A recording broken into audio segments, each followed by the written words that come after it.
I am so blessed. I am divine.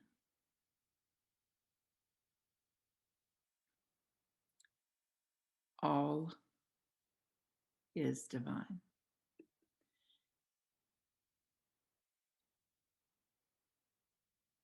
Get a sense of it in your body. What if you actually believed that?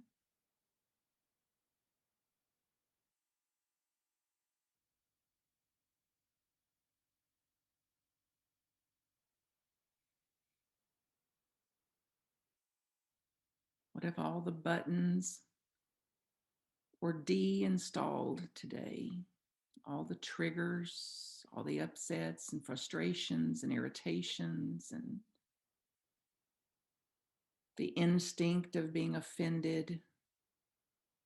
What if today all those former buttons that were installed were deactivated? What would that be like?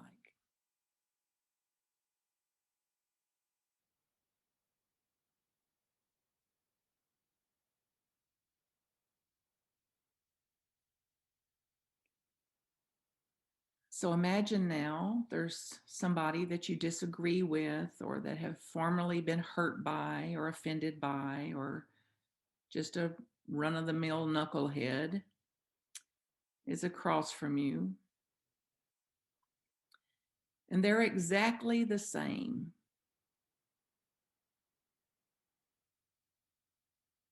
And you're very, very different. There's nothing about them that has changed, but you have. You're less under the effects of emotion. You're less under the effects of attitude, of personality, of righteousness, of differences. What would that be like?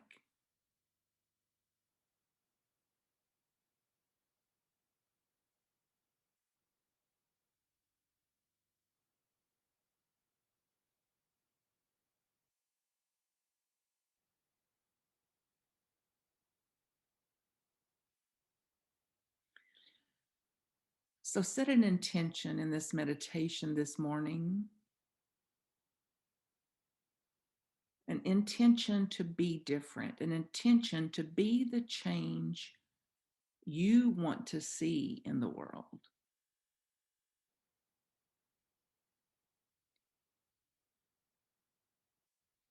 And lace that intention with power, with faith, with hope, with will, with zeal, with understanding, with love, with letting go,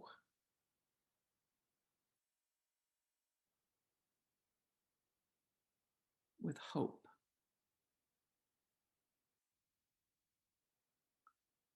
imagination, innovation.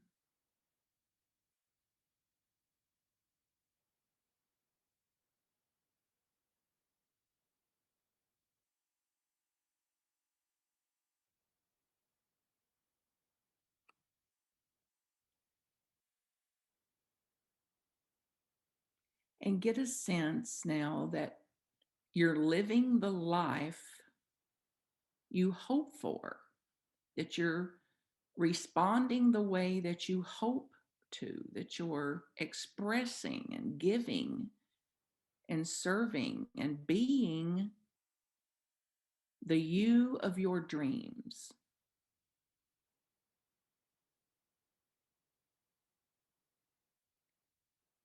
What is that you like? How are you out in the world? Imagine now you as a third person,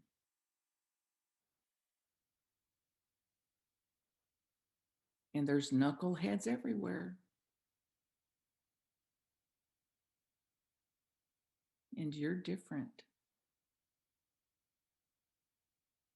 You're not under the spell. You're not under effects.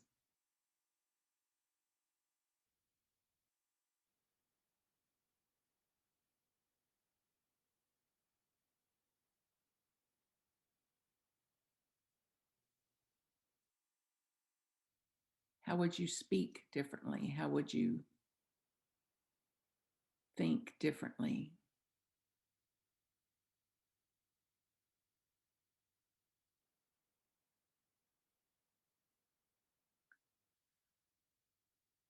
Notice how powerful the contribution is that you can make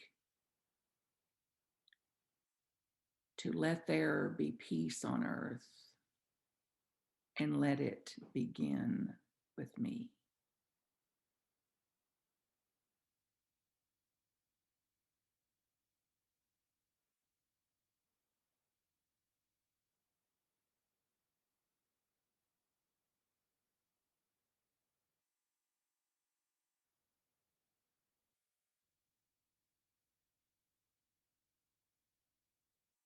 You are divine.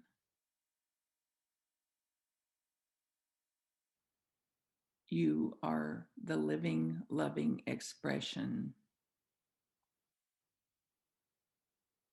of Creator for the earth with infinite potential for higher consciousness.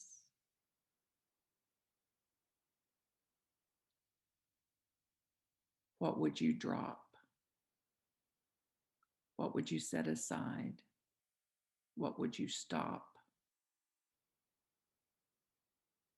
if you lived from higher consciousness?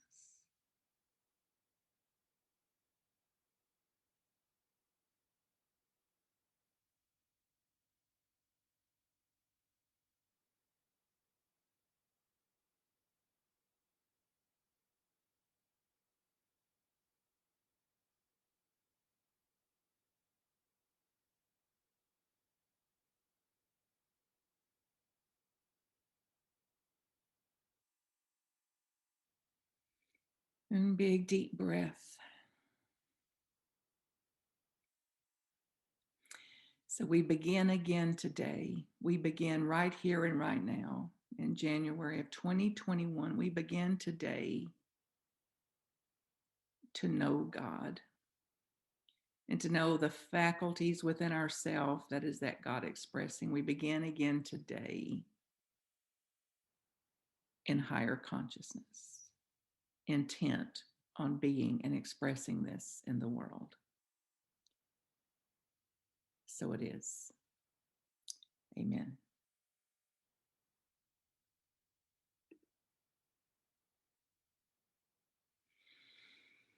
Okay. So who's going to go first? Who's going to do this out in the world? Who's going to say, yeah, send all the knuckleheads to me? I'm going to practice this week. So be careful. Anybody got any knuckleheads in their lives? Anybody you see coming and go, oh, no, no. Oh my God, you see that email like, oh no, no, no. Oh, so, we may can get a little of it out of our system today. Just put your hand up on your forehead and just go, oh, oh, like let some of that misery out today. And then shake it off like your animals would, shake it off like an animal would to say, okay, I got to like snap out of this. I got to like let this impulsive, animalistic, not getting my way, got to have my way, better get my way. They should do this. They should do that. I need them to do this. I need them to do that. I want them to do this. I want them to do that. They better not ever do that again. And see, it's not much of a life. It's not much of a life for some of us that's maybe had just enough of that. It says, okay, then for me to have a different life, then I'm going to have to do something different. So as I start to hear then, some of the ideas to bring forth today then is how to know God faster. So the acronym is FAST, how to get to a higher consciousness faster, how to live our principles faster. And it's going to mean having to do something different for me to get my foot off of this and quit looking through the rear view mirror and looking at what has been back there other than to learn from it, to say, okay, every time I hear the word want, I'm going to question it to see, I want peace in the world. Is that true? If you really want peace, I want peace in this relationship. I want peace in my today. Is that actually true? Because nobody has the power to withhold peace from you. No situation, no circumstance, nothing withholds peace from us. So if we actually want peace, guess whose job it is? Well, I'll have peace as soon as she apologizes to me. Off to your grave you go with no peace. Because the chances of them apologizing are what? Particularly when we're demanding it. So if I want an apology from someone, who's got to apologize? It's like, okay, I've got to apologize to them. You know, in other traditions, we call it a make it right or amends or something, to say they may have hurt me this much and I may have done this much, but there's where my suffering is. So they may have done 90%, I did 10%, but that's what's left for me to clean up. Then I need to, and this was a bigger one for me because I'm pretty quick to let other people off the hook. I have been since I was a kid, for whatever reason. It's like, let them off the hook. I was much harder to get me off the hook. So I owed myself some apologies, some big ones. And I owed myself some amends and some big ones. So maybe it's true for you too, to look at then this wanting anything else to be different is absolute insanity, delusion. So then to be fair to myself, so the first word in it is fair. So the first step in respecting and honoring relationships is to get them off the hook of my wanting, to get them off the hook of my needing something from them, and to get them off the hook of my shoulding on them. And then to get me off the hook of my shoulding, and to get me off the hook of lying to myself about what I actually want. Now, as I've been practicing this now to some degree for over 20 some years, and I kept hearing myself say, I want to lose weight. Anybody else got that track running? I want to lose weight. Is it true? Is it true you want to lose weight? It's like, no, I still drink sweet tea by the gallons. Well, now half sweet tea by the gallons. And I don't go to a gym, and I don't count calories, and I don't do what it is that you do to lose weight. So it was a big fat lie. So that's just one example. Is it true that I actually want what I'm claiming to want? So to be fair to myself, I need to question these wants, these needs. And there's a class tomorrow night with me at 7:00 Central that is integrating this work like this, and you're all welcome to join it. And there's several out there at marthacreek.com that you can join in anytime you want to. That's how to practice this. Then the A, so F, fair to myself, fairer to others, by taking down this wanting, needing, shoulding, and shouldn't on them, and then taking down the wanting and needing and shoulding on myself through questioning it. And then the A is actually apology, which I've already spoken about. Apologize. Apologize when I don't want to apologize. Be sure to apologize. Apologize when I don't want to. Apologize when I do want to. Apologize when it's necessary to move me in the directions of my goals. So if I want my family intact and I want saner, calmer times together as a family, and that's my goal, then apologize when necessary to move me in the direction of my goals. And this was a huge one for me, to stop apologizing. That I said, I'm sorry so many times throughout my life, that was apologizing for my very existence. And somebody had the audacity and the love for me in my 20s to say, stop saying you're sorry. So you might start listening to see if I'm not saying I'm sorry, I may want to dial it up a little bit. And if I'm wearing I'm sorry out, I may want to look at that and what it is that I'm apologizing for. And am I taking responsibility for things that are not my responsibility? So many of us, including me, apologize for feeling the way we do. We apologize for disagreeing instead of accepting disagreements. We apologize if we have an opinion that's different to the people close to us. I don't have to apologize for being myself. I don't have to apologize for being expressed the way I am. And I don't have to judge them when they are being themselves either. So, as a practice, then, if you're saying, catch yourself saying, I'm sorry, I'm sorry, I'm sorry, I'm sorry, try dropping it. Like, don't speak the words.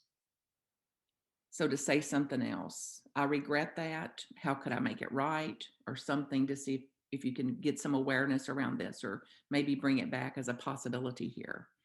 And only you know what apologies you need to make. And I make them daily because I need to keep it clean as I go.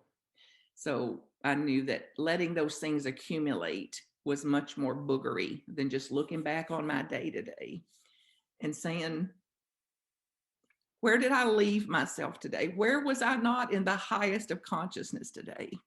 And then I want to quickly get that cleaned up. I want to get that little wrinkle of that ironed out before that wrinkle becomes a crinkle, before that wrinkle becomes a wad of something. So it's a daily practice for me. And then the S and fast. So being fair to myself and others, making apologies to myself and others. And the S is to stick to values, to let your own values guide you. And our values are not somebody else's.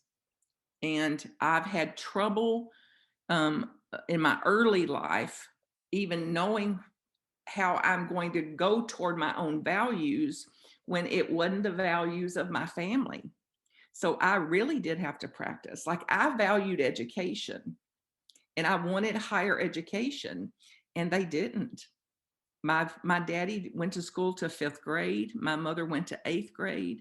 Both my brothers stopped school at 16, at age 16, as soon as they legally could. And I wanted to go to college. So how are you going to explain that? And then to find a way to do that. So then to stick to the values that are yours, even when they're not popular or even when they're not common.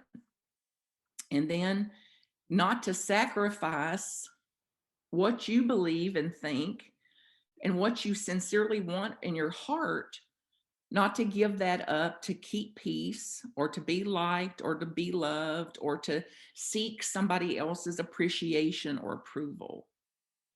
To say, I may not get their appreciation, I may not get their approval, I may not get their acknowledgement, so be it. These are my values. These are my responsibility to live out. We're wired differently. It doesn't make having an education any better than not having one. It was just not, and it would be out of integrity for myself if I didn't pursue that. It's in perfect integrity for them not to. And I don't know a thing about anybody else's integrity. It's one of my little triggers that I still have. I think you people call them pet peeves and things like that. Somebody will say, "Oh, she's so out of integrity," or "He's so out of integrity." It's like you don't know a thing about his integrity. You don't know a thing about his integrity. It may be perfectly in alignment with his values, but it's out of my integrity.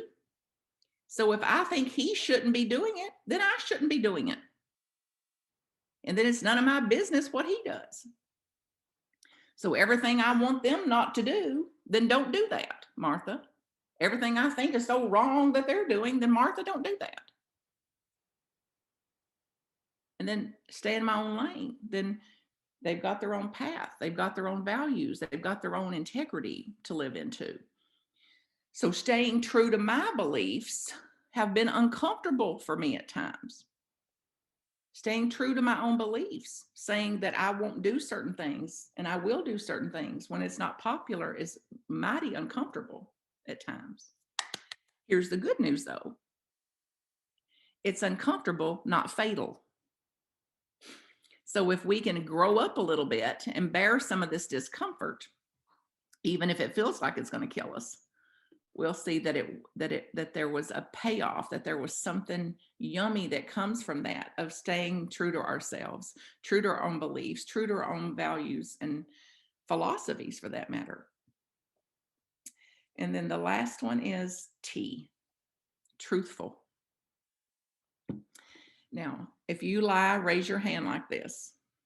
And if you're sitting by somebody, poke them and tell them to put their hand up. So see, everybody lies. We all lie. Of course we lie. It's not a question of if we do, just what about? Who to? And then where it gets juicier is what's causing it? What caused me to lie about that? That's where the juice is, to see what caused me. Like I was afraid.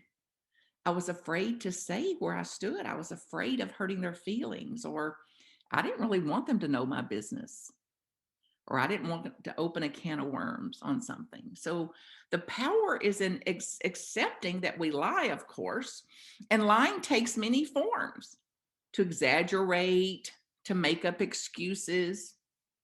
Um, I'm about to go to a dentist. I just lost a crown on a tooth and it came off while I was eating a Rice Krispie treat. Now, do you think I'm going to tell the dentist? It's like, what were you eating when the crown came off? Oh, broccoli, carrots, celery. Now that's the power of this, y'all. That's the power of this shameful, guilty, lower consciousness, this mind that would make up some excuse, that would lie about what actually happened. Instead of saying, and it's very, very scary to say I was eating a Rice Krispie treat. And then to bear the look on their face, like, I think, my God, if I weighed what you did, I wouldn't be eating no Rice Krispie treats. It's like, it's the same thought I have. And that's the truth of it. So begin to see then where you're lying and what's causing it. What's the underpinning of the lying? And see, there's another way. It'll be uncomfortable. It won't kill me. I'm going to tell the truth here. In this situation, I'm going to tell the truth. I'm going to see if that old crazy Creek woman said that day back in January, I'm going to see if that's what that would do for me. If I just told the truth. Any of you know Edwin Gaines? I love her very much. She's been around since Jesus was a baby. And she says it like this: tell the truth and tell it quick. And notice the consequences when you don't. Notice the consequences of not being truthful and how it gets out of hand. And this can make Telling the truth has made me less uneasy about situations. It's made me more confident. It's made me a clearer. Um, it also has made me less uneasy within myself of lying and then having to live with the lying. So dishonesty diminishes self-respect. Dishonesty, I believe, diminishes the respect we have for the relationship. Because then I got clear that I don't want to be in relationship with people that I have to lie with.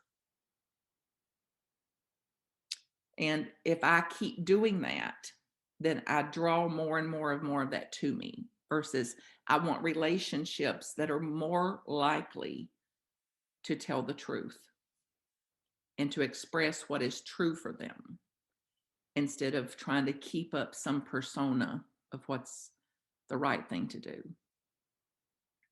And there's an old story I heard about a newlywed couple that got married and they were so in love and couldn't be happier and all that. Remember that, folks, when you actually felt like that? And she made him oatmeal and he can't stand oatmeal, but he couldn't bear to hurt her feelings. So he ate the oatmeal. Then he came out for breakfast the next day, and guess what he got? Oatmeal. And he ate the oatmeal, and he ate the oatmeal, and he ate the oatmeal. Then one day, when he couldn't bear it anymore, he thought, I'm going to have to tell her the truth. Then he got afraid he couldn't tell her the truth because if he did, she'll think he lied about everything else, that it would be too hard to bear. You know what I'm talking about? Like now, if I tell it, they'll think I lie about everything. If I tell this one truth, they'll just judge me as a dishonest person across the board. So that kind of fear that we get we get under the grip of. And then finally one day he realized I cannot do it another minute. I cannot eat one more bowl of oatmeal. And he said, I would never want to hurt your feelings. I love you with all my heart. And I have never liked oatmeal. I can't eat another bowl. And she said, well, thank the Lord you told me because I don't like it either. And I don't even like making it.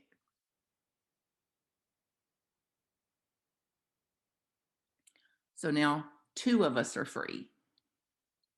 The truth. So fast, fair, apologize, stick to my own values, truth, truthful, honesty. So close your eyes. Get a sense of something you've heard here today, something that you've relearned, nothing that Martha Creek taught you, but something today that you have relearned.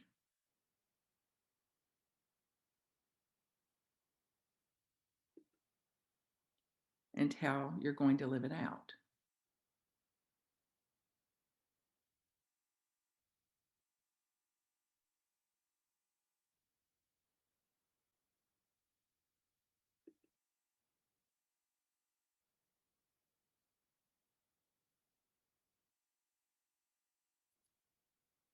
So I'm going to get on God's side.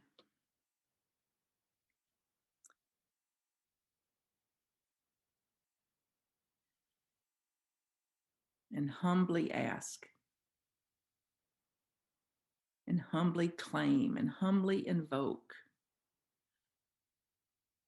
the one power and the one presence that is God, that is all that is, as me, through me, for me, with me now, to direct me, to guide me, to awaken me, to atone me,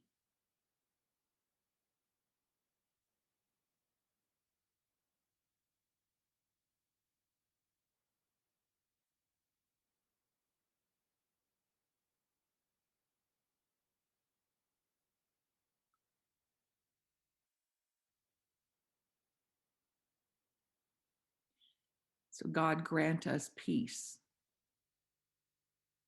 We choose peace.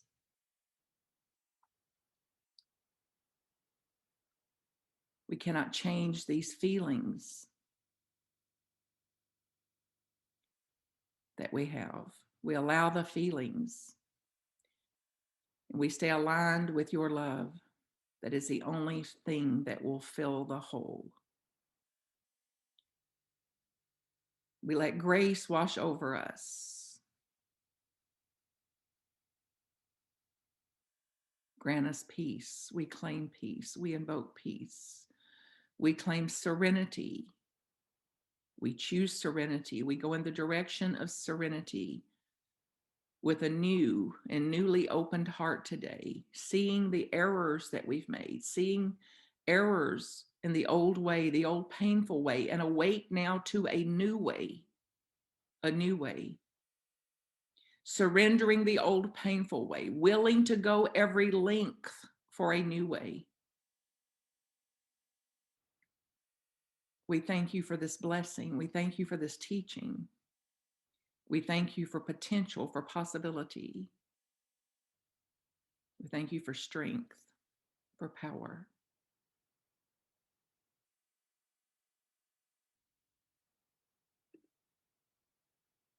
We thank you. So be it.